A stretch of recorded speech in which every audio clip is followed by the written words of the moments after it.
Parkinson's disease usually begins with tremors and muscle stiffness leading to limited mobility.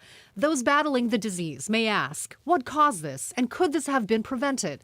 The answer isn't easy. It seems like every 6 minutes we diagnose someone with Parkinson's in the U.S. Dr. Praveen Kamani is a neurologist at Providence Swedish specializing in movement disorders.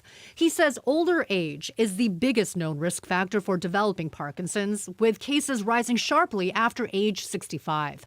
But HealthLink asked Dr. Kamani about several studies over the years linking environmental pollutants as a risk factor. For example, chemicals that leach into the groundwater or exposure to certain pesticides. Dr. Kamani notes these studies show correlation, not direct causation. The neurodegeneration takes 10 to 20 years to happen. It's very difficult to do a study for that long and prove causation because people also up and move from one area to the other. However, Kamani acknowledges that several studies do show significance.